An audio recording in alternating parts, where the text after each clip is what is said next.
Great. So we're very lucky to share our Saturday with Kaushik Basu, professor of economics and international studies at Cornell, former chief economist of the World Bank, and former chief economic advisor to the Indian government.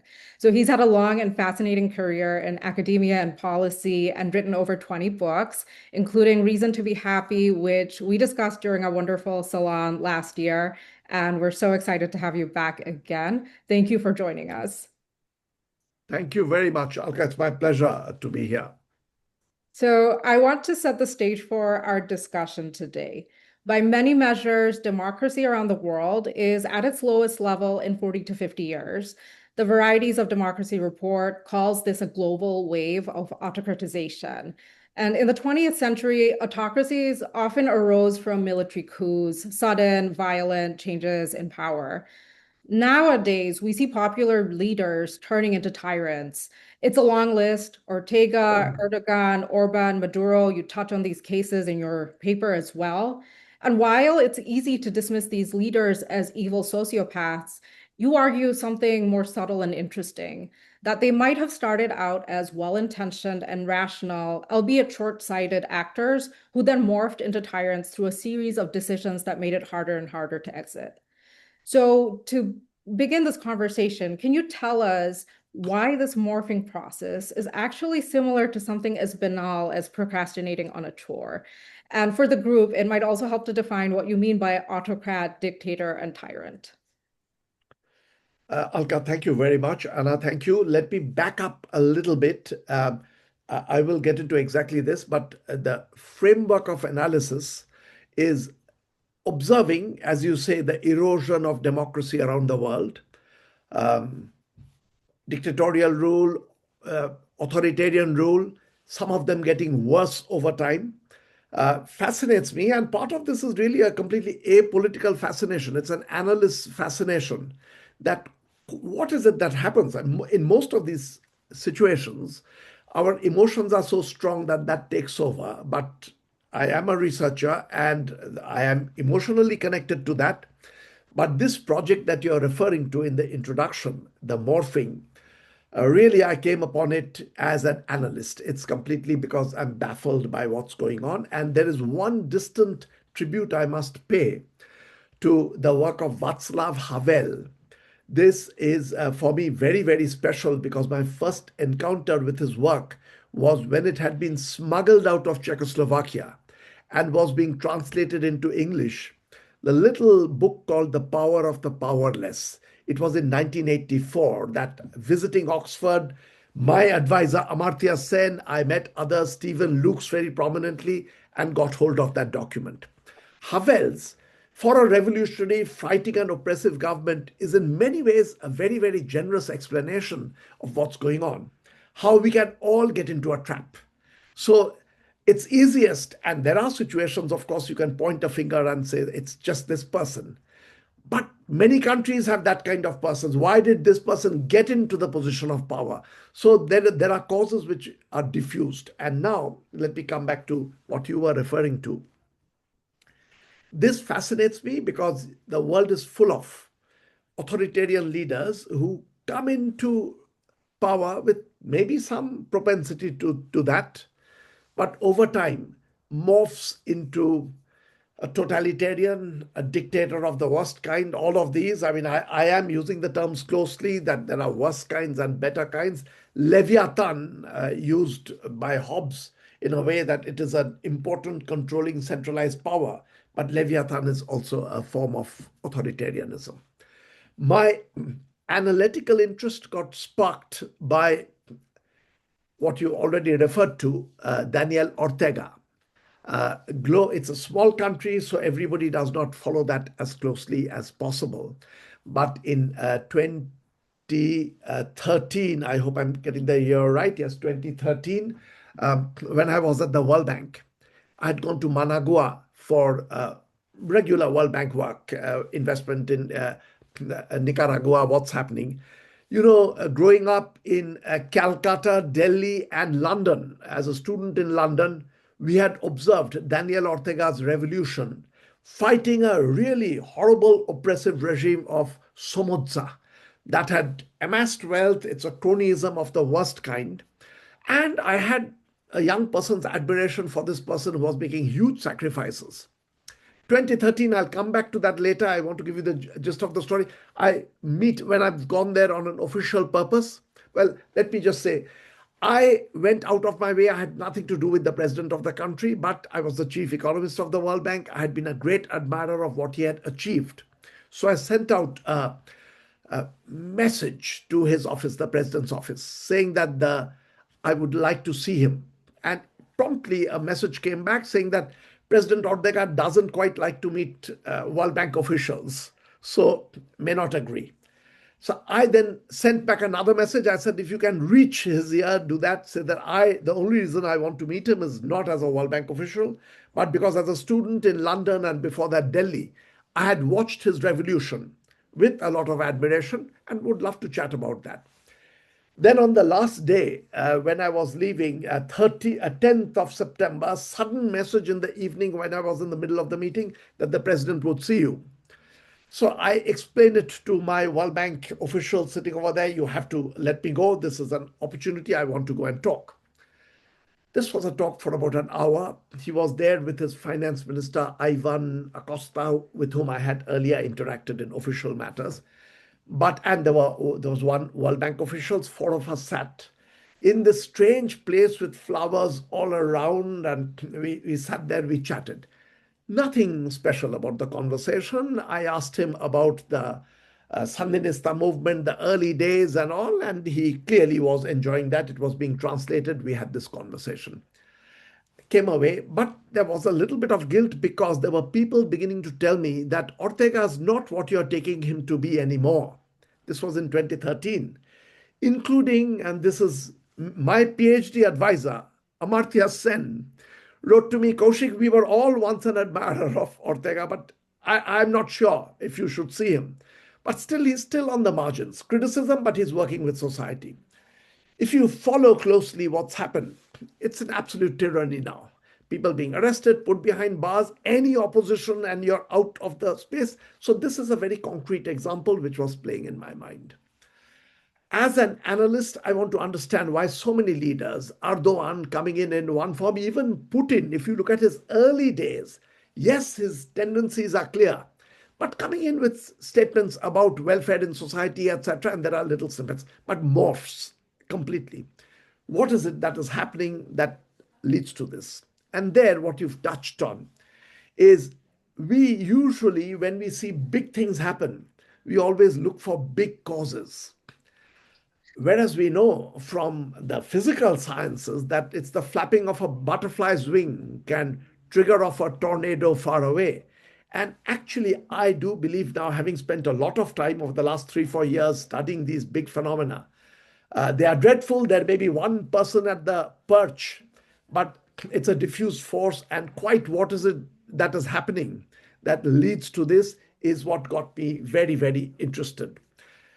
And if I may give you one, you again briefly referred to trivial example, Everyday Life, a very famous paper by George Akerlof, who describes how he procrastinated mailing a parcel one day at a time, each day thinking he'll do it later. And then at the end of 3 months, he's regretting that he's done this. We all procrastinate. It's a delightful little story with a little bit of algebra explaining how little bits of mistake can add up to a massive one over time. Should I give you the gist of the authoritarianism argument before you ask more questions, or do you want? It'll take me 5 minutes. I can translate the Akerlof story to the authoritarianism story. Let me do that, and then I could take more questions. Wonderful. See, now I'm going to take this over and give you a piece of logic, which in my paper, which I wrote, I didn't realize the paper would catch so much attention. But clearly, it is a sensitive matter on which I'm shedding a little bit of light. Authoritarian, once you are at the top, whether it's authoritarian or not, it's a very stressful position at the top of a country. And even the brains morph, change, you become less sensitive to human needs when you're over there. So all kinds of things happen. But there is one simple misstep which is very common in human beings, which can explain. And this is what I do in my paper. Let us suppose that you're a pretty decent person who is in office for one term. You've been in office for a 4-year term or a 5-year term, depending on the country. You've been the president or the prime minister, and you're now doing a calculation. Should I put in effort to win another round of election or whatever needs to be done to remain in power for one more term? Simple cost benefit analysis. What do we do, which is what most people do? If I manage to remain in office, it's a wonderful thing, whether for noble reasons or for my own grandeur of my position. You get a satisfaction of X. X is a high number. If you are thrown out of office, you go back to civilian life, you get a satisfaction of Y. X is greater than Y. So you want to stay in office, and now you have to decide how much of political intrigue, hard work, little bits of evil acts you're willing to indulge in order to stay in office. Politics, in the best of countries, when you're fighting an election, you have to indulge in a certain amount of political intrigue to go on. How much will you do? This thing, which in my paper I use the letter E with a resonance with evil, how much am I willing to indulge in to win an election is my decision. If I win, I get a joy of X, which is very large. If I lose, I get a satisfaction of Y. So I'm deciding how much of E in political intrigue I will indulge in, and you'll get an optimal solution. Now do a little bit of calculation. Suppose you've indulged in these little acts, evil acts, intrigue, and you stayed in office one more term. That looked like a rational decision, excepting next time, once you've been in office and you're thinking of yet another term, your exit option is now worse because you've got on record all the dreadful things you've done to stay on in power. So that why, that satisfaction of going back into ordinary civilian life is no longer the same why, because your own actions has now caused that next round the why to be lower. That means you now have an interest in even more bitter fight, indulging in more of this intrigue to stay on in power because your exit option has got worse. Once you've done it, go to the third term, your record has got even worse because you've indulged in more and you need to stay on in power even more.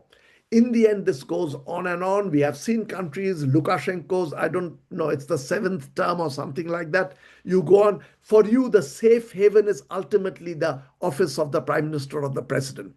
This, I believe, there are many arguments. It's a complex phenomenon, which is what causes a general morphing that by the time you're a dreadful leader, authoritarian leader, you have no exit options. At one level, it's a generous explanation. What will this person do? You can't get out.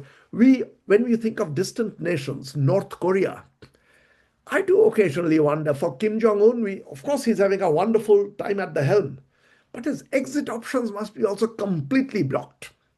And so his calculations have been that I'll do anything to stay on because I have no exit option. That's the gist of the paper. Small mistakes over time can lead to huge dynamic mistakes.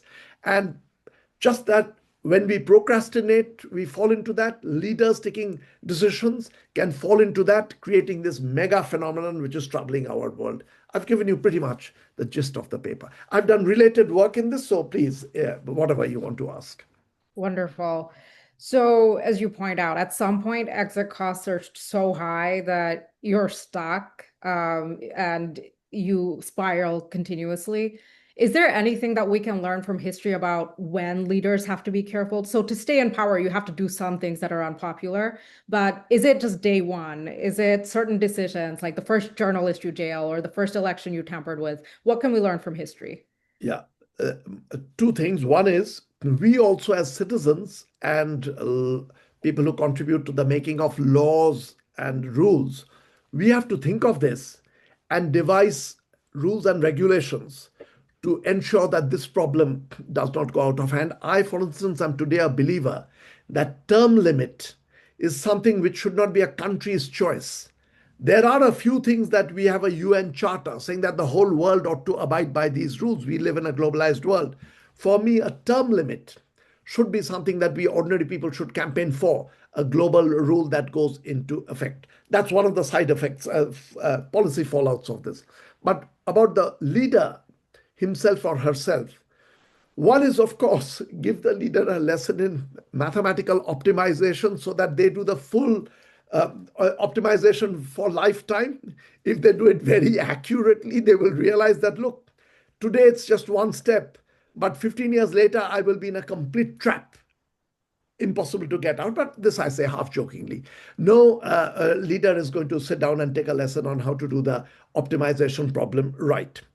But if one is writing about this, describing about how these things happen, you may be able to influence some. And I can think of one or two examples in history of people not going down this path. One is India.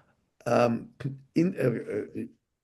Gandhi's authoritarian rule was over a 2-year period, 1975 to 1977. And those were dreadful years. What she did was completely wrong, declaring an emergency, taking complete authoritarian control of India. And I think people, no matter which side they are on the political spectrum, left, right, all reasonable people agree that those 2 years were dreadful years. There is an example, Alka, that you're saying of the leader, in this case herself, and I'm not just being politically correct, the leader herself, called an election. And I have a bit of an internal meaning from people who had worked with her.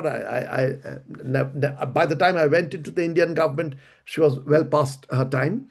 But I have a bit of she called an election in 1977 after 2 years of rule where she had total control.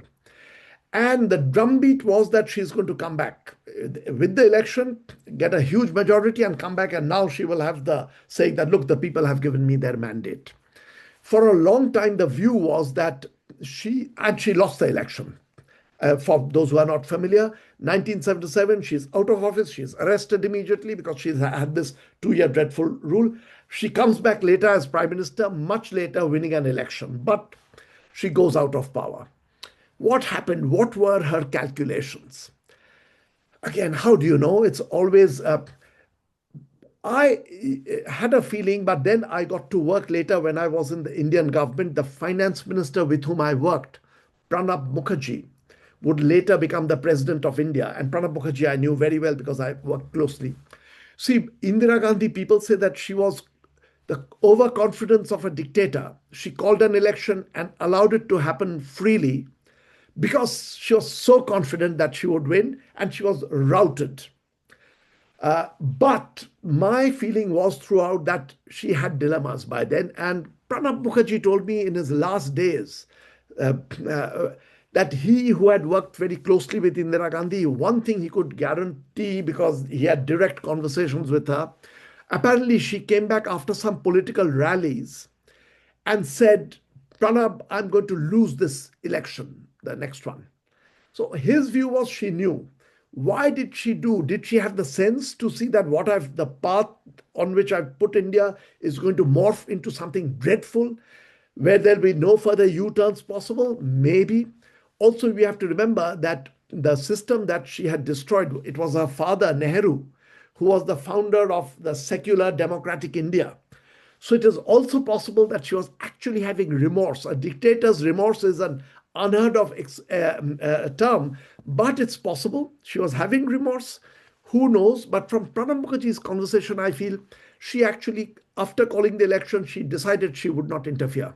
She wanted to see what would happen, and she was a tough enough lady, both in bad ways because she had this 2 years of dictatorial control, but also in the good way that she was prepared, that she knew if I lose the election, I will be put behind bars. But she did it and she lost. So there are examples. But morphing, there's Bangladesh, there are other examples where the morphing takes place and the U-turn does not occur. Yeah, it's really fascinating to think about like when it occurs versus not. For example, like Pinochet stepped down. I mean, he morphed into a dictator, stepped down, faced repercussions. Then there's Lee Kuan Yew, and I'm curious about him as well because he was authoritarian, ruled for Yeah. decades, stepped down, and is widely revered. And I'm curious why he escaped that trap, and also people still look up to him. And is he just the exception that proves the rule, or does Singapore have checks and balances that many of these other countries don't have in place? Yeah, Singapore is actually a fascinating example. And there are people who, those who like ordinary people, those who support authoritarian systems, point to Singapore as the successful one. To which I say that authoritarian, just like socialism, capitalism, authoritarian, these are just one word descriptions.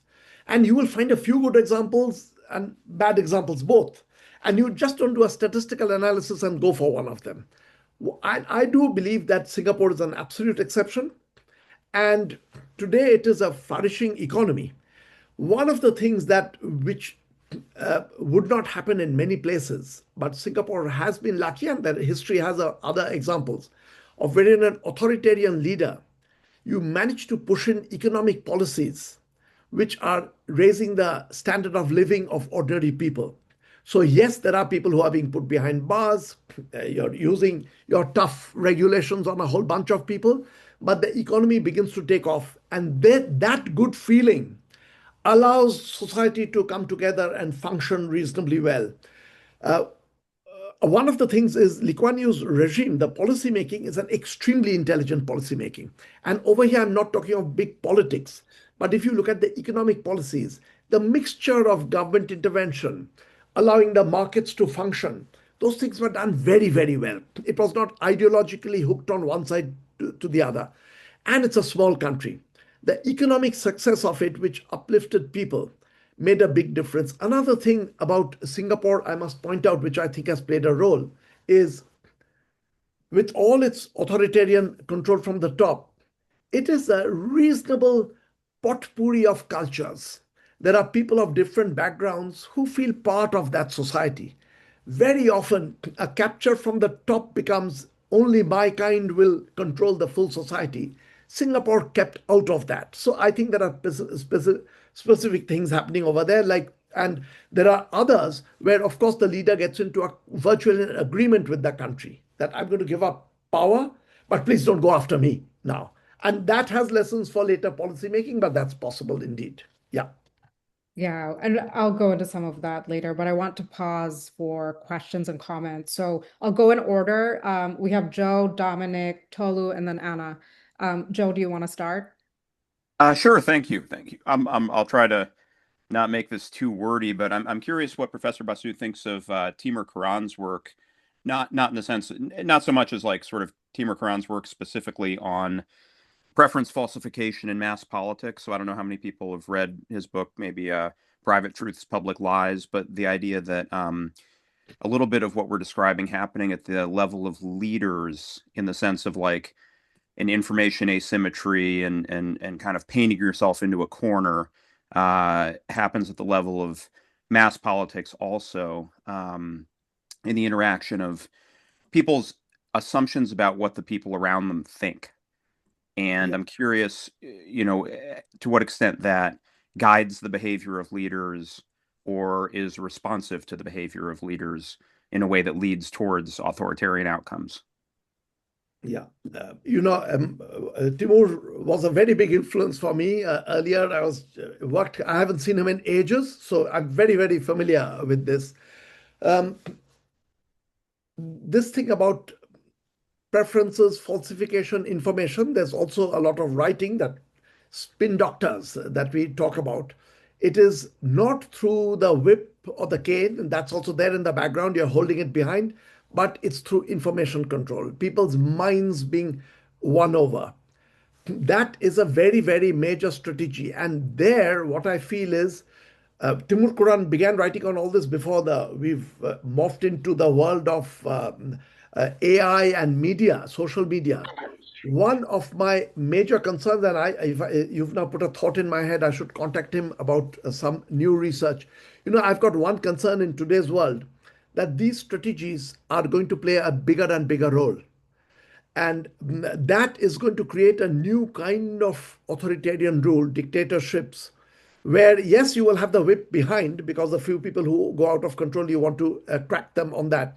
But there'll be other modes of control, including from human thought being controlled in different ways, which plays a role.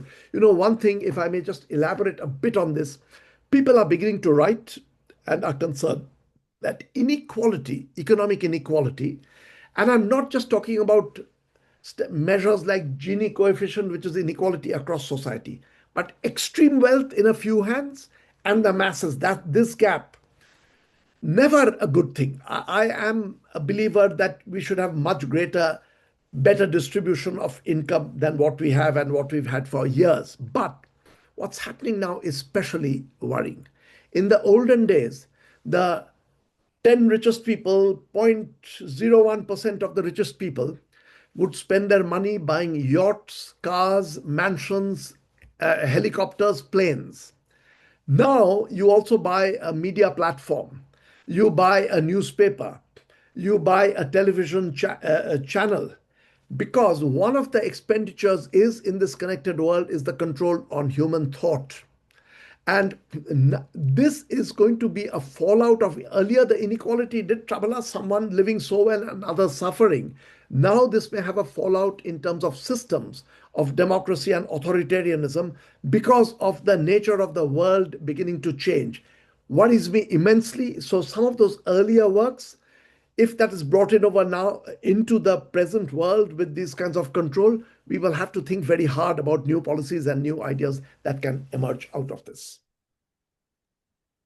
Thank you. Thank you. Dominic? Yes, so I had a question about the proposal you were talking about for having an international law imposing term limits. I would like to get your thoughts on what makes you think dictators will actually follow international law instead of digging themselves into an even deeper hole by not following international law and only facing consequences if they ever find themselves out of power, since while in power, provided they don't leave their own country or only visit friendly nations, it's already been demonstrated that dictators can avoid any kind of real consequences or accountability for breaking international law. It would only catch up with them once they were out of power. Right away, it is by these methods, the few that I mentioned already, and I'll get into some more. Dominic, you're right that it's not very clear that you will manage to control. And one sort of negative or rather pessimistic thought I must share with you, I'm realist enough to know that in the end, there may be no solution. There are problems in life for which there are no solutions. But it's not as hopeless either. So let me elaborate a little bit on the international law.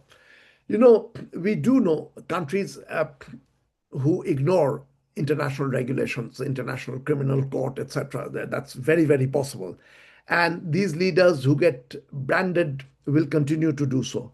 But we also have examples where gradually when the world comes together, you get action out where it seemed hopeless. I'm thinking of South Africa. Nelson Mandela sitting in jail for, at the end of his 25 years, it's more than that. It may have felt it's impossible. Nothing is going to happen. But gradually, the rest of the world coming together, the boycotts, small steps, no guarantees that that will happen, did have a big action that it changed. Go back to India, my country, 1947, the independence. By the time it is happening, there's enough groundswell. And India's method also that there will not be violence. There was some violence, but overall the method is that it will be a non-violent protest, but such massive protest that it will paralyze the colonial government. They won't be able to function. Seemed completely idealistic, but it happens. I have been working, and on this, if you have good ideas, send them to me. I'm working on a full manuscript on this topic, on international laws and their enforceability. And if I may give me 5 minutes, you've asked a question which is my pet, Dominic. Let me elaborate once. Even national laws, why do they succeed? There's a big literature. And I've got a full book that I'm very proud of. I'm going to use. It's called The Republic of Beliefs. How much of the enforcement of the law and its success depends on people's beliefs. And this is really developing on the work of Václav Havel. Havel writes as a political activist and a playwright, writes beautifully. But of course, he's not stitching up the ends of the arguments. He's not writing it as game theory. But I have used this argument, and this is what I use over here as some possibility of some hope. You see, when you look at a nation's law, the question, sorry, I lost the sight of y'all. No, you've come back. When you think of a nation's law, speed limit law, you are driving fast and a new law says that you're not allowed to drive so fast. The standard neoclassical economics model says people follow the law because the police will come and catch you. And that's why you follow the law. But what was left open, and that is what led to my book, The Republic of Beliefs, what was left open in that, why will the police do what the law asks you to do? Because in the end, the law is nothing but a few words scribbled down on paper. How come that's going to trigger action by the police? Not that complicated, but I've written quite a bit on this. You can have a total system where even the police knows that once the new law has come in, if I, seeing a car go fast, do not stop that car, my boss is going to punish me. Same question arises, why will your boss punish? The boss is worried about someone else. And Havel's book, in plain, simple English, well, he didn't write in English, later on in the translation which I've read, lays this out, that a law which is at one level nothing, but once it gets internalized in people's heads, can be very, very powerful. And like that, oppression in an oppressive society, the main reason you're scared to do something that your authoritarian leader or the dictator doesn't want you to do is not because the dictator will come down to punch you on the face, but what your neighbor will do to you. It's the fear of your neighbor. And Havel asks this second order question almost like a game theorist. But why will the neighbor punish you for doing this? And he says the answer is the same. The neighbor is worried about what the neighbor's neighbor will do if the neighbor does not punish you for your critical activist positions. So beliefs across people can trap in this state. Likewise, my little bit of hope, and I want to, this is very incomplete, this part, that international laws, international regulations can also become an umbrella and be reasonably good. Even within countries, laws don't always work, and in developing countries, they work less than in developed countries. But there is hope that the international law can play a role, and I do want to think more about this and write more. Wonderful. Tolu? Thanks so much for offering your time today. I do acknowledge that there isn't a massive sample size for kind of every sub-demographic, but I'd love to hear your perspective on how you think that this propensity to devolve into tyranny would change by, things such as gender, race, or even just established cultural standards. Yes, that can play a role. And elsewhere, I have written the importance of, it sounds too moralistic. The term I used is a moral compass. But, I'm not using in the sense of a religious belief or anything like that. But some rules of behavior being internalized in people that I just don't do it because it's wrong. That kind of thing can play a role. And as you're saying, male domination in society very often can be actually against this kind of a thing playing out. Once you begin to open up society, when you go from a society of a class domination to slavery and then open up and allow people to come in and participate fully, likewise with women, it does create a change in the mindsets of people.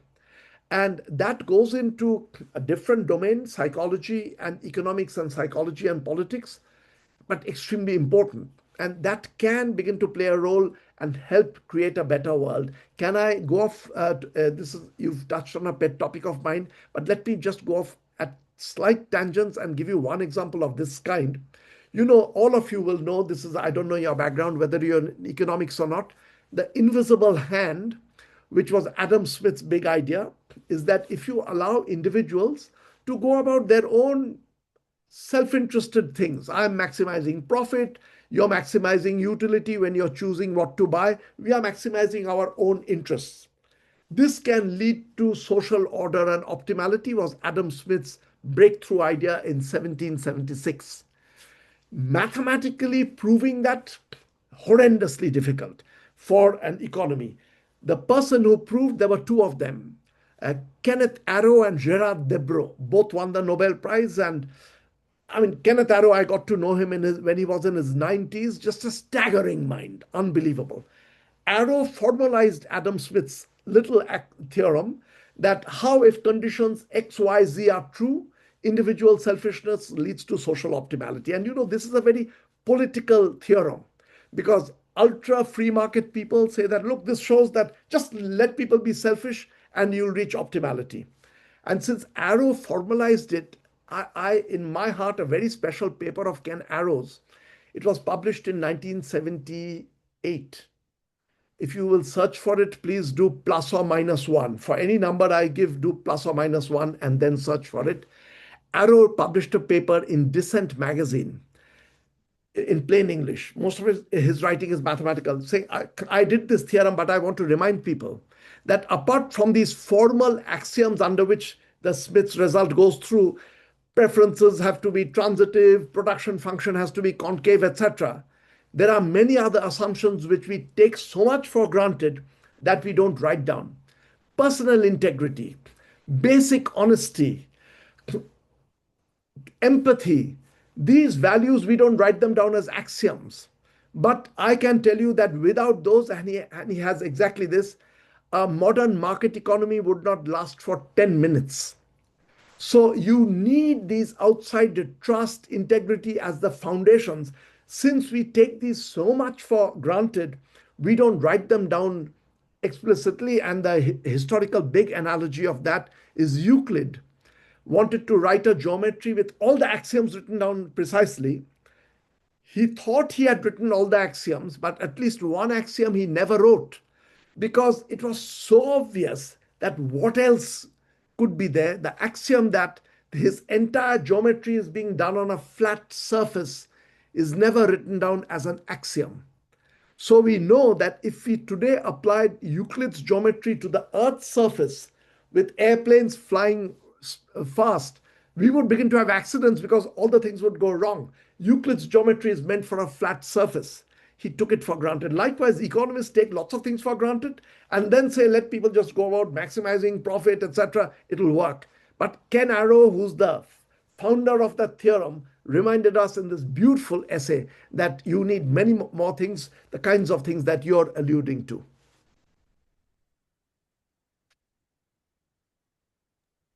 Anna? Thank you. That was really helpful. Anna, Thank you so much. Actually, I was so happy to hear the question of international law being brought up, because that would also be my question. And generally, the role of the international acceptance or rejection of any dictatorial regime. Obviously, here I'm primarily thinking about the Hungarian model, which kind of rests on the assumption and has been for, sadly, nearly 20 years now, that it would deliver an economic miracle and a demographic miracle, neither of which it has succeeded at doing. But somehow, like those religions that promise a specific date when the apocalypse will occur, and then the date passes and the religion still has survived, and you don't understand how people are able to bend their beliefs that way. This to me seems to be very much the case with regard to Hungary. Obviously, in more belligerent areas of the world, there are more complicated situations. I mean, Syria was a great example of a regime that part of the world was greatly intolerant of, while another part happily financed and equipped with arms. And so I'm just curious whether there's a universal model for this, whether there is a very smart rhetorical way where a dictator, and I'm here thinking about the Egyptian dictators, Putin to some degree, also Orban, are able to use external pressures for coherence and for creating a sense of, I mean, this is what Trump is doing to some degree. Like the United States is like on the brink of extinction or something. So I'm curious whether we can generalize or every dictatorship cooks up their own recipe somehow. This is also such an important point, Anna. The threat from outside being a strategic instrument. Part of the spin is your misinformation, but the threat is a perceptional matter. So you're not quite giving data, but many of these perceptional matters are instruments in the hands of authoritarian leaders. Which is the great tragedy of the way the world is. No one's done it. That external threats are very, very handy for authoritarian leaders, because immediately it makes people, even if they are not liking what you're doing, even if the economy is doing badly, it is this identity that gets you around, coalesce around the leader. And this has been used time and again. In fact, I say that there are many situations in the world where enemy countries, what ordinary people don't realize, that the leaders have a joint interest in the enmity, because it props up within their country the support around them. So there are situations where in nods and winks, the leaders are showing greater enmity, because that is just propping up the support within their country. And this is a game that has been played. The other thing that you said, which I was thinking whether it's good news or bad news, with the Hungary kind of thing, that for a long time when these leaders come in, they begin to promise economic boom and well-being. The example of success there are very few. Singapore is one great success, massive economic success. Most of the time, the authoritarian leaders fail even in terms of economic policy. And I think there is a reason. One will have to think through a bit more. Authoritarian leaders have one problem. When they bring expertise into government to design policy, economic policy, complicated monetary policy, international trade policy, but not just economic policy, lots of policies. When you're bringing in expertise, they have a problem, because for them, the loyalty is so much more important than expertise. There may be something general over here you're pushing me into I hadn't thought of, that authoritarian leaders have a propensity to pull in worse people as advisors on professional matters, because their first hoop that you have to go over to be an advisor is total loyalty. Whereas democratic rules, you bring in people who have disagreements, and you still do that because as a democratic leader, you are allowed to, you have the tolerance for this. If I may give one personal experience of mine, when I was in the government of India, I was advising Prime Minister Manmohan Singh. On corruption control, which is a big problem in India, I had designed a scheme to control corruption, which is very complicated. I can see politically complicated, can backfire. It did backfire in terms of political news. Horrendous criticism, people asking that I should immediately be asked to leave the country and go back to America, where I was a professor. Needless to say, I went to the Prime Minister and said that, look, I've caused you a lot of grief by putting these ideas on the table. And he said that I have not read your ideas the way you wrote in the paper. I have not read it. I've read it in the newspaper, and this is the Prime Minister telling me, I have to tell you, I disagree with you. And he said that, and I said, well, if you disagree, of course, I will put it aside. But then he went on to add something, which is a part of a democratic system. You won't get that. He said, but let me also add that though I disagree with you, you're here as a specialist. And even if that causes me some political discomfort, feel free to put the ideas on the table. In this, I disagree with you, but still you're free to put the ideas on the table. Most authoritarian leaders don't give that kind of space. And I feel in the long run, they botch up the economy hugely. And usually by the time that happens, the space is not there for change. But there are a few cases in the world where you have got success. It reminds me of the Ken Burns documentary series, The Roosevelts. There is this sentence that I so often think about, even when I'm hiring people. Somebody says about FDR that he was the world's truest egoist because he was so sure of himself that he was able to hire the best people and never feel threatened. Right. And so when anybody, accuses the current government of being extremely sure of themselves, just ask yourself the question whether it's the best people there or not. And that kind of answers how secure the person feels. And I really recommend for everybody to read accounts by the Harlem Renaissance in the US, when these great poets and novelists were shipped into the Soviet Union as communists in America to see the economic miracle. And they looked around at the starvation and deprivation and fear and censorship and came home to America and were no longer communists ever again. So it's always good to just look at this is the same in Hungary. Like fertility miracle, like one baby was born, congratulations. Even that baby was probably born in Germany. So always look at the data. Yeah. Yeah, the point you brought up about how authoritarian leaders tend to attract a worsening inner circle is something I was thinking about as I was reading your paper, because you also end up developing this advisor's trap as well, because these dictators are surrounded by this inner circle and they're also facing their own version of the dilemma. Like, do I tell the truth and risk being purged today, or do I lie and accelerate the degradation of this regime? And it makes me think that, I mean, we have to focus on the leaders too, but also what checks and balances do we put into place for the wider circle that the leader is dependent on? Okay, if I may, on that itself, jump in. There are also accounts of exactly that, that even people who are very close, and that's, of course, that feeds into the leader's neurosis when people close are nodding and agreeing, the advisors, but you can sort of begin to sense. And there's this beautiful by Rydzard Kapuscinski description of Haile Selassie's last days. The fall of Haile Selassie is uh, none of the advisors are making eye contact with one another. And it is that they are nodding to what Haile Selassie is asking for. And Selassie is also a great example of someone who started in the beginning with at least the public statements were all good for the country and standing up from colonialism, which Ethiopia did not suffer much directly, but was there. But in the end, the advisors are there around, but they are terrified that he will pick up that I no longer support what he's saying. And the end of the fall of the Haile Selassie's regime, and Kapuscinski is again a writer, so he wrote it beautifully, that he's suddenly puzzled. Where were all these supporters and followers who are bowing and completely around him? Suddenly they've vanished.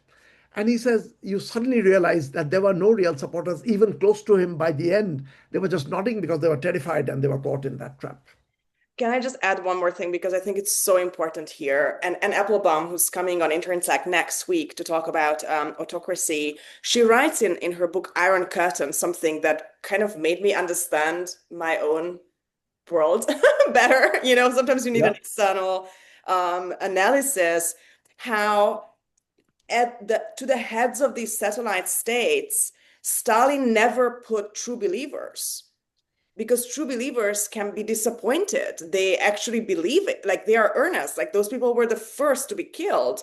And instead, these puppets heading these countries were people with some soil to their names in that system, whether that was somebody who was a closeted gay, that was very, very dangerous in those days in that part of the world, or they used to be in Hitler Jugend, like something with which Stalin could control them. So even the entry into power to these people is fear.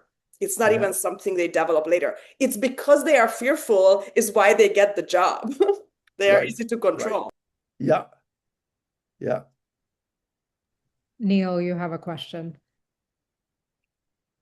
Yeah, I was curious about what you think about the role of global organizations like the United Nations. It doesn't seem like they not that their role is necessarily to interfere, but it doesn't seem like they do much other than put out statements these days. Over the past decade, even military alliances like NATO seem to not really be effective against any authoritarian drift or democratic backsliding. I was wondering your thoughts on that.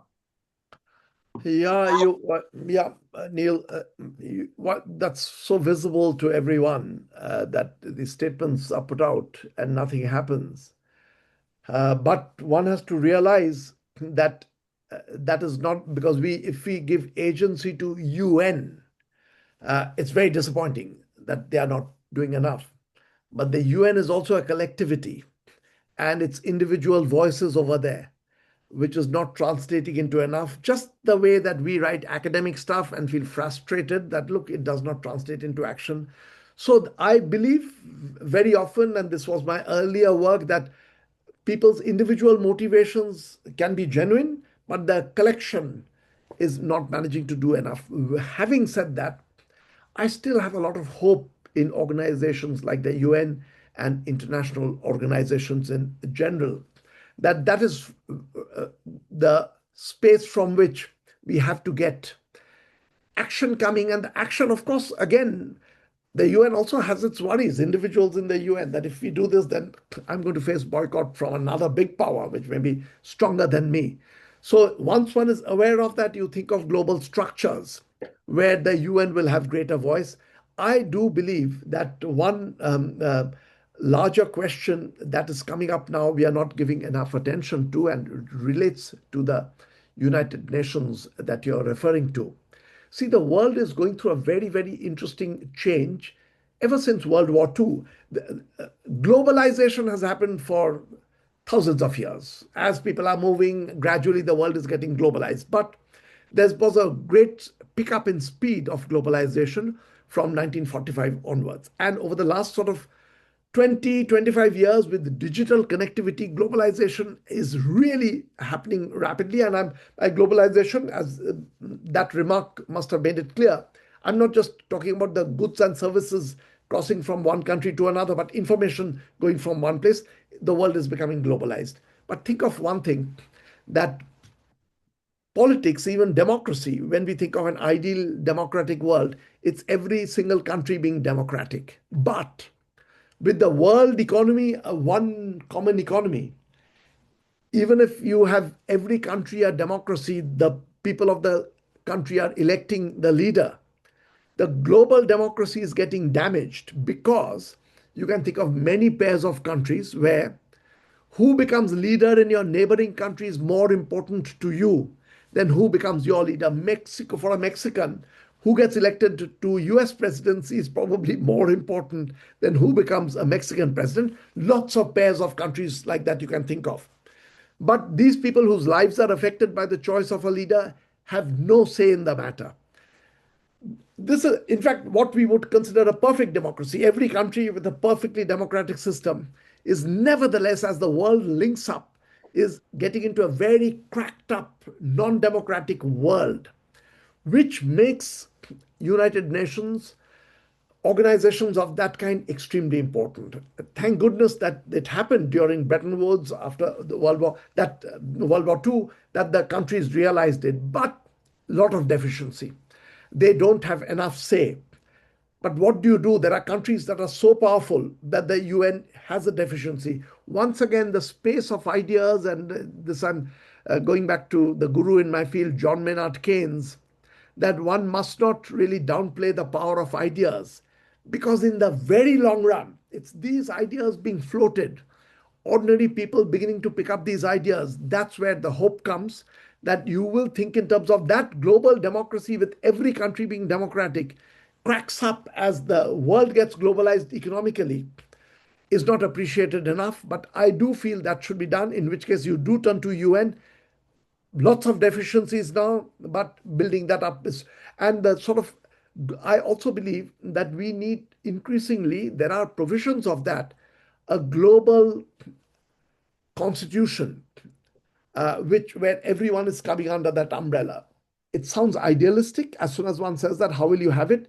But if you think of the constitution in the United States, when it was originally being talked about, it seemed hopeless. How can that happen in a big country like this? India, coming out of the colonial, 200 years colonial rule, vast country, different language groups, can it come under one constitution? It did. Can the world adopt a minimal global constitution? I think it's possible. And a lot depends on managing to get that through. I'm also a believer in, which is too idealistic, a borderless world, that ultimately you want a world where people will go in and out. I know that it's just folly. You can't jump into that. But at least if we begin to get that idea and think of rules under which that may be possible, it's worth aspiring to. And there's a whole body of people who are thinking of a borderless world. So, on the topic of ideas, one thing that you mention is that a powerful mechanism for change is to change norms, that by changing what we value in our peers or in our societies, that can allow some of these proposals to be put into place or encourage dictators to step down. Now, given that most people already agree that dictators are bad, could you go a little bit into what norms you think should specifically change and what kind of ideas would be useful for people? For example, should we celebrate voluntary exits more and so forth? Yeah. Let me just give voluntary exit. Okay. Exit policy. Let me first, Alka, get into the law a little bit. Norms and law. So, at one level, at a very deep fundamental level, if you build a game theoretic description of a society, actually they are the same, because the law is like a norm where even the police is following that rule, because in the end it's a whole bunch of people following different rules of behavior which cause society to behave in a certain way. And let me first give you one example. In fact, it's the one which had caused me trouble, how just the design of law can lead to important changes. You know, in India, bribery has been a long-standing problem. There's bribery, you want to put an end to bribery. After I joined the government, I didn't even know about the Indian law on this. After I joined the government, I discovered that India has a Prevention of Corruption Act, where the bribery law in India is of the following kind: that if ever there is a case of bribery, someone gives a bribe to another person, the bribe giver and the bribe taker are equally punishable. If the bribery is proved, then both will go to jail and pay a fine. Seems fine. I mean, giving a bribe is bad, taking a bribe is bad. But there is one little bit of game theoretic problem. When you're driving and a police unfairly asks you for a bribe for something, and you're forced to give that bribe, you hate the police person. But if this goes to court and you and the police person have to appear in court, you are on the same side now. You will collude to hide the fact of bribery because both of you will go to jail. So the person who asked for a bribe and you hated that person, then you become on the same side because of the law. And knowing that this is what will happen makes it easier for the police to ask for a bribe, knowing that once you've given it, you'll be friends because the law is causing it. So the idea which had caused me the trouble in government where I almost had to quit was a simple thing which I had posted, that India should change the law and make it a one-sided guilt. That when you give a bribe, the bribe giver has done nothing illegal and the bribe taker takes the full guilt of this. And I made it very clear, I'm not saying this because one person is right and the other is wrong. But if you make it an asymmetric punishment, one side gets punished, the second period collusion is going to go. The person will get up and say, I had to pay a bribe, knowing that I'm safe. And knowing this, bribery, the incidence of bribery would go down. And you know, there are historical examples which all have to do with, virtually to do with norms, where this has been pointed out. The practice of the sati, which there are some Indian faces here who will know, the bride burning herself when the husband dies, which was there for a long time in India. And during the British period, the British, if you give them the benefit of doubt, took the view that we will not interfere in local customs. It's a dreadful custom not to interfere in, and did not. And there was just the following rule, that when a sati takes place, witnessing it is a crime. You can't be there cheering the burning taking place. Witnessing is a crime, which sounds at first sight like a fair rule, but you should realize that that is one big problem. That if you make witnessing the sati a crime, after you declare sati illegal, you won't be able to prove that it's illegal. So it was the Indian government which says the witnessing is made it illegal and then said witnessing is not a crime. And just this tweaking of the law, sati is gone and it just vanished almost in no time. So a lot of this can be done through laws. We underplay that. Laws well designed can play a role. And in this, the United States, not today, but historically, has been in the forefront of well designed law for law and economics has played a major role. Let me come to norms. Norms are more diffuse, of course, but at a very deep level, this is the whole message of my book, The Republic of Beliefs, it is the same thing. It is a norm is like a law where everyone is a part of this. And you can take two examples from laws, one which gets very easily enforced through norms and the other where you need the police to step in. Take the norm of driving on the right, as in the US, or driving on the left, as in some countries, or the law that you should drive on the right. For this, you don't need much policing, because if everyone drives on the right, it is in your self-interest to drive on the right. So this can be left as a norm. Whereas a sign that says if there's a red light at a crossing, you must not drive through, does need policing. Because you'll quickly look through. If no one is there, you will drive through if it's red, if you know that it's being left to a norm. So there's this very interesting interface between certain kinds of laws, which once it's a law, it'll be a part of society. Now, coming back purely to norms, norms are something, there is a biggish literature on evolutionary game theory, that many of the norms that we see around us evolve very slowly. It becomes a norm, and in fact, you can get almost a Darwinian explanation that certain norms, if they are not in place, the society itself would not function. So the fact that you see the norm continuing all around you, it's only because there could have been other societies that did not have the norm. They perished like the dinosaur. So the norms that you see in society are through long evolutionary processes. They become part of the norm. And that is what the Ken Arrow's paper that I referred to, Arrow points out that for a successful economy, the norms play a very, very important role, and we need to get the right things in place. But what has to be also kept in mind is norms are also the source of vulnerability, which happens in the following way. You can see this in some very traditional societies, what we call primitive societies, politically incorrect description of early tribal societies. They, in many of them, and there are anthropological writings, they had lots of very beautiful norms among themselves, that I can keep an animal that I've killed outside my house for it to sun. No one will pick it up. It's a part of the norm. And trust was very high in these small societies.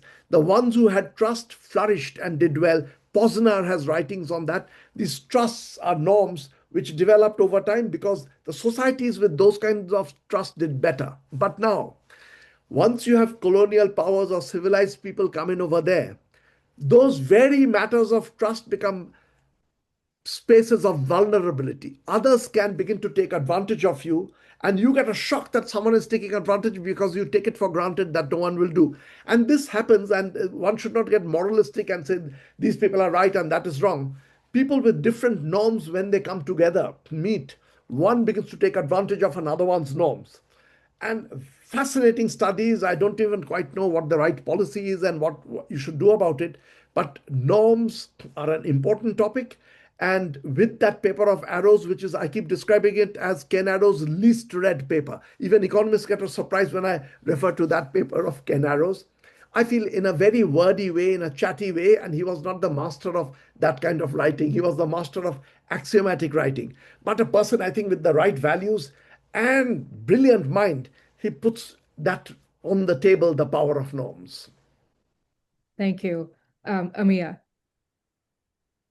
Thank you so much for such an invigorating discussion. I'm going back a little bit around the start. You talked about statistical analysis. So is there actually like something that you could expand on in terms of, what works when it comes to regimes, what's actionable?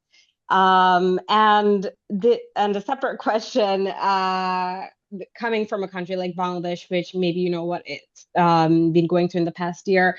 I personally feel like the term dictator gets thrown around, and fascism also a term that gets thrown around.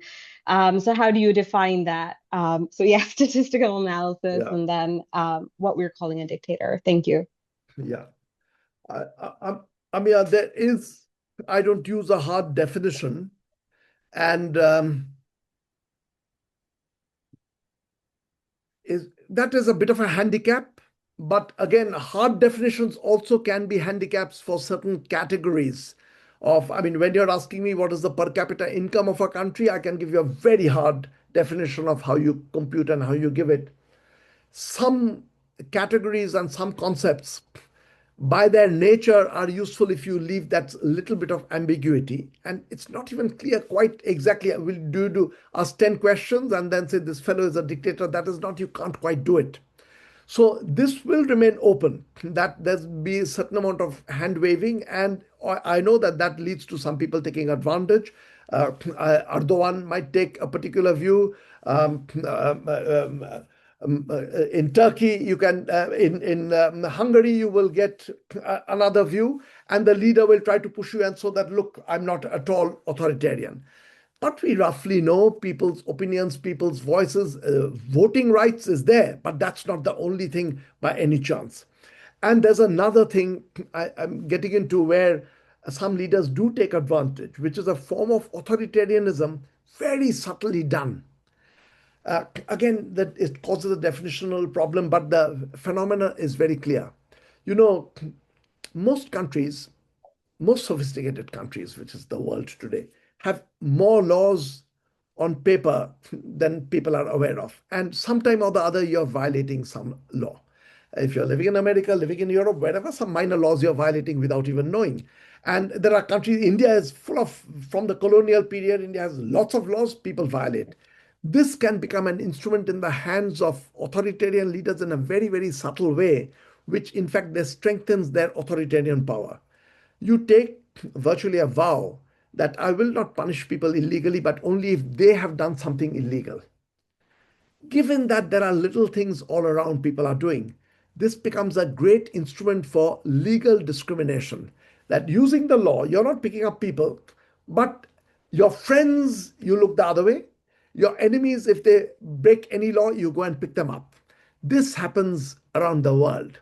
From Viktor Orban to Erdogan, it's happening. That little things being violated, you use it discriminatorily and you begin to pick up one side. And you're referring to Bangladesh. It was happening in Bangladesh that certain things that you're allowing your cronies to do, you won't allow the opposition to do that. This is the problem, that is the interface between the way authoritarian leaders gradually, even a lot of it can be by the use of law, is extending their control. And this does two things. It puts the opposition at threat, eroding their rights. They can't speak because they'll be picked up on some legitimate ground that you threw litter on the street. You'll be picked up, but it's actually because you said something which was critical of the.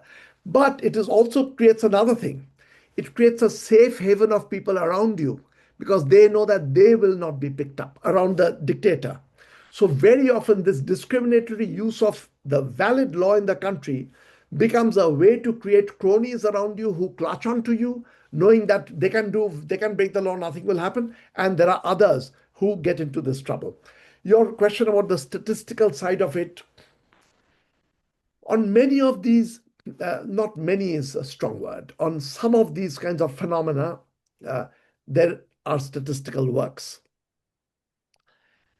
Since I did get into my bribery example, I can tell you after I spoke about, after I wrote the paper on changing the law to make it asymmetric, that one side, the bribe giver will be allowed to go free and the bribe taker will be punished. there have been empirical studies, and apparently China has certain asymmetric laws. So people have collected data and tried to look at it. But one of the best studies, this is a cluster of 3 authors in Australia did it. It's a laboratory controlled experiments where formal data is collected. You get two kinds of laws where the punishment is asymmetric and where the punishment goes to both. And the data, this is hard data, shows very clearly that you immediately begin to get results that people are sensitive to this and behave in a certain way. And I'm just going back, Alka, I forgot. I said that I will speak on exit that you touched on briefly. Yes. The exit option. So exit option is an important thing to keep in mind for dreadful leaders. If there is an easy exit option, some of them may at that point say, I'm calling it quits, I'm getting out, which will be a huge sigh of relief for the country. And I did say in my paper, I regret now towards the end, is that we may think of this kind of exit option, easy exit option. And I think people like Branko Milanovic and others have rightly criticized my paper, the paper that we are talking about, for that last suggestion. That kind of exit option to a leader, it is true, will probably cause the worst stages of authoritarianism not to be there. But there's another problem. During their time, they'll have a sense of comfort that no matter what I've done, in the end, I can appeal for the exit option and get out. So people may begin to behave even worse as authoritarian leaders, knowing that at the absolute last stage, I'm going to appeal for the exit option and get out. And there may be also people who will actually, if you're going to give some handout to the leader for getting out, some people who had no interest in leadership may treat it as a business proposition to become a dictator, because then when you get out, you get a golden handshake. So the exit option, I have thought and I've written about it, but it does give rise to a set of different questions. Yeah. Thank you. Anna? I think this is so interesting. I often talk about how, I mean, I'm obviously the most familiar with the Orban regime, having spent 30 years of my life in Hungary, more or less, continuously. What they were doing is creating a tax system that made it almost impossible to be a solo entrepreneur, like a freelancer. And a lot of people worked in the gig economy, and, from journalists to cleaners. And so people, it was just so financially unreasonable to work clean that everybody was on the black market and people were buying invoices from other people. It was a whole cottage industry. And I mean, because otherwise you would have lost like 60% of your earnings, which if you're at the lowest rungs of the earner ladder, that just made no sense. And they let it happen for like decades. And so talk about the unexpected hanging paradox, it became this perfect instrument. And that was the case also at the highest levels, right? Like with bankers and major corruption, like Orban even attacked at a certain point his right hand, and the billionaire who made him who he is. And so this sense that anybody can be taken at any time because you were allowed to do basically illegal things for a long time. But this kind of takes me back to the beginning of what you said, Kaushik, which I never really connected before, which is that, yeah, of course I understand and always understood that after a certain point, a dictator cannot fail because the Hague would have await or execution, right? Like you have committed so many crimes by that point that, I mean, Hitler committed suicide, right? Like there's just no way out. But I never understood before how a complicit population is not just fearful for their own lives and livelihoods, but they will be complicit in keeping the dictator in power because they know that what if this person goes and we all are found guilty, right? Because we were complicit in this regime. Yeah. And a wonderful Hungarian professor called Péter György, he just passed away a couple of weeks ago. He was the dean of one of the departments that I attended. He wrote a book when his own father passed called Apám helyett, about this celebration in Budapest in May 1957. So this is May 1st, big communist celebration, and we are just half a year after the failed Hungarian Revolution of October 1956. And he talks about this social compact being offered between the communist regime, particularly Kádár, and the Hungarian population, that I think before György, nobody really wrote down, which was that you will forgive us the destruction of the revolutionary attempt, and we will forgive you the Holocaust. And basically, I have goosebumps just saying this.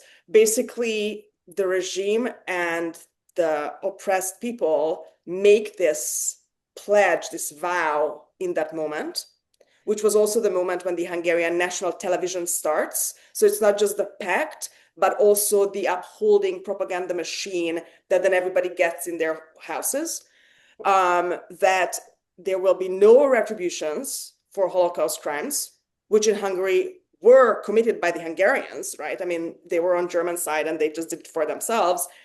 And in exchange, there will be no more revolutions.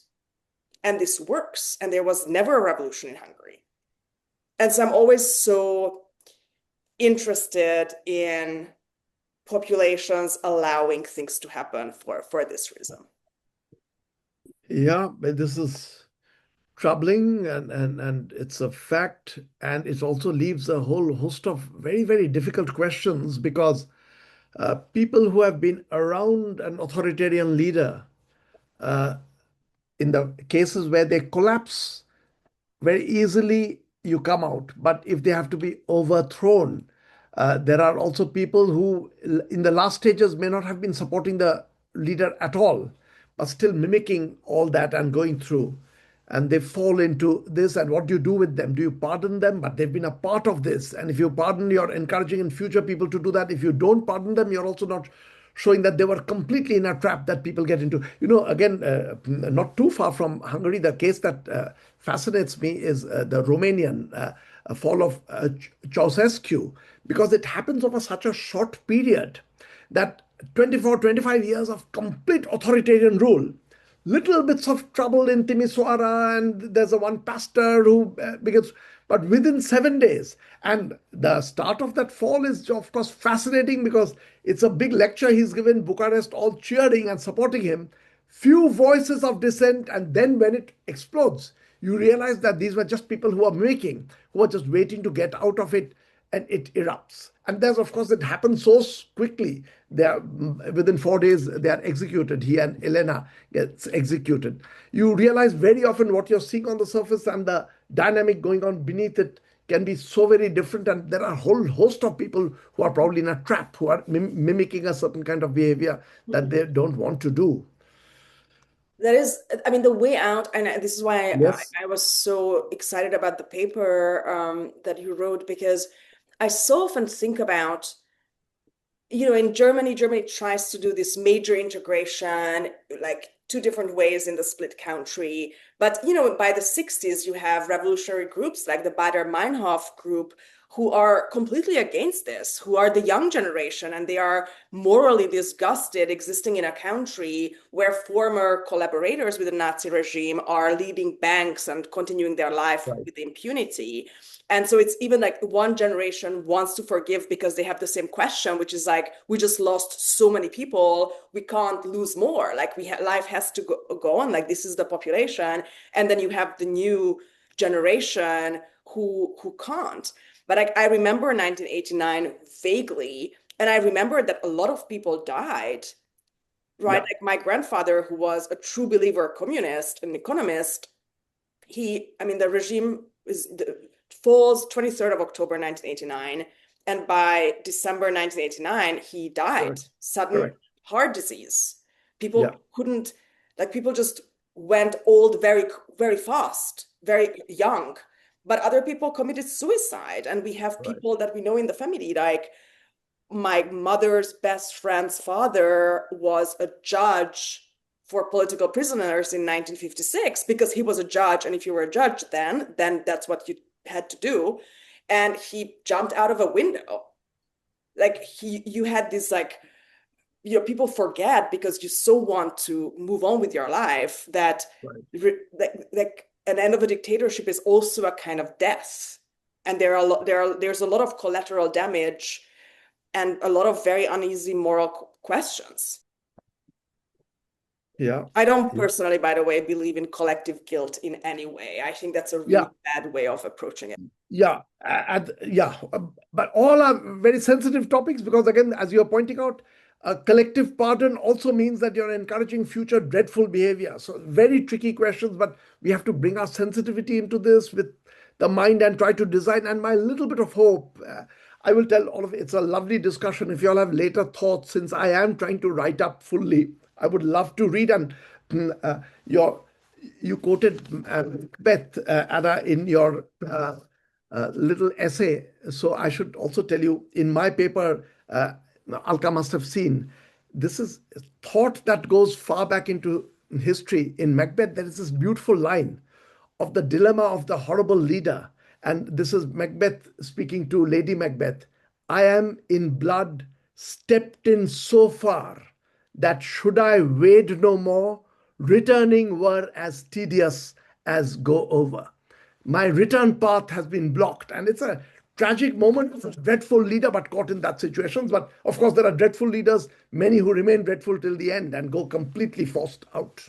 And we can ask ourselves, there is a wonderful Nathan Englander essay from 10 years ago. I recommend everybody to read it, and I'm going to share it as well. What do we talk about when we talk about Anne Frank?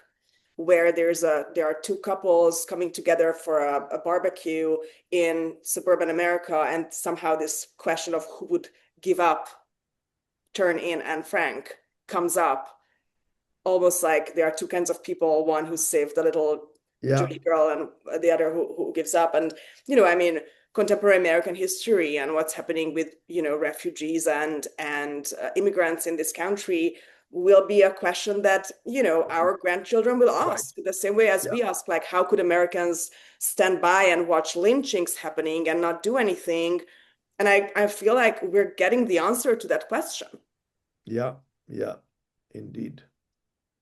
So I've lost track of time because this has been such a great conversation, but we're in the last 5 minutes. So I want to encourage any last questions and comments from the group.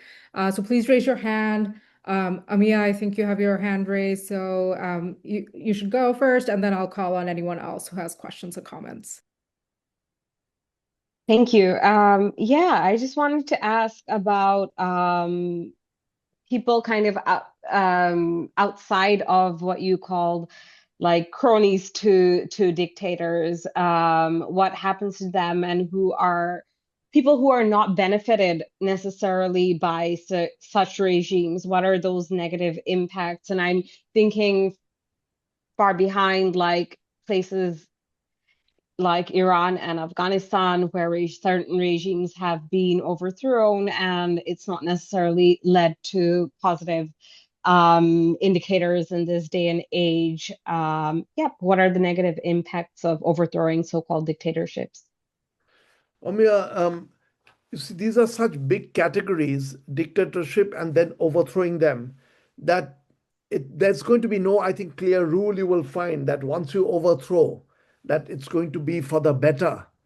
And there are all kinds of examples when it's a mildly authoritarian leader who gets chucked out. You, in fact, might get a worse leader coming in that place.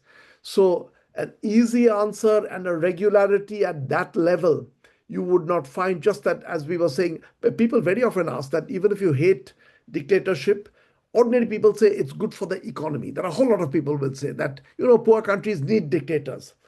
They use very quick correlation. One country which has been successful through that, you take that. Point is, these large phenomena, that's why there, since you had asked also the statistics question, I am a great believer that things which are happening, just bristling, happening all over, the statistical findings are very important. But these are one-time big events that take place. Part of the approach has to be the anthropologist's approach, what Clifford Geertz used to describe as thick descriptions. Just through the description, you're beginning to take in some reality. So I don't think there's going to be an easy answer. But if I was given a rule, how should we citizens behave? You do try to get rid of authoritarian leaders and bring in democratic systems with all its fault. There's a bit of a flaw. There are certain checks and balances. No, there are cases where an authoritarian leader would have got the economy going faster, but most of them end up with a few cronies that capture the whole space. So my prescriptions are pretty straightforward, but I have to admit, it's not based on any sort of very big statistical analysis of this. That's why I also, this is my own preference, I do like pure analytical thinking a lot, where the axioms and the understandings of the world we've picked up by living there.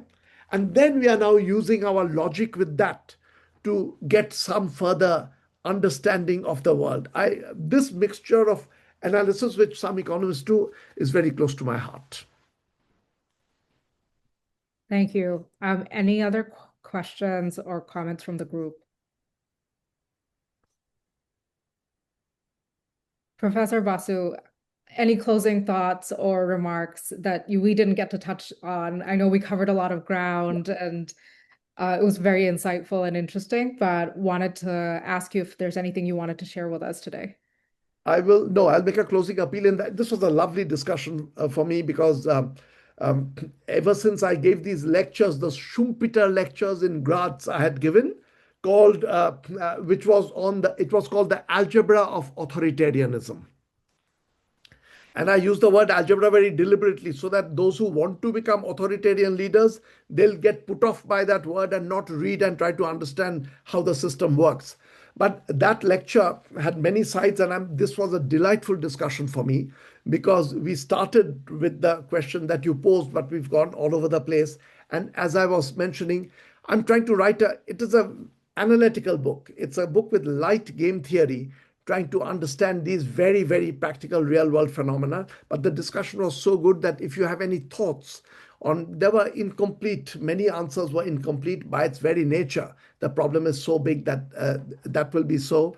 If you read something, have an interesting thought, send me an email. So is this a new book that you're working on, or has it been published? This is a new book that I'm working on. And I'm now working actually at great speed. I had given the lectures a year and a half ago, so I've got my lecture notes, and I'm trying to complete that into a slim little book, which will go over exactly these kinds of topics. I'm so excited to read it when it comes out. Well, it's a great opportunity for me. Thank you so much for asking. I just enjoyed is the wrong word because these are such depressing topics, but one needs to be as clear-headed as possible to put those little ingredients into creating a better world. Yes, and I know you touched on this in Reason to be Happy, but that's reading the paper also gives me optimism because once you understand the mechanism, can you act on it? And that's what I love about all of your papers and books. You break things down very clearly and analytically, and I think that gives me hope for how we might tackle these problems. Thank you again for sharing your Saturday with us. Thank you all for joining and participating in this conversation. I'm really looking forward to reading your next book and hopefully having a conversation on that. And have a great rest of your weekend, everyone. Thank you very much. Thank you so much. This was fascinating, and I can't wait to read the book. Yeah. Thank you. Thank you. Bye.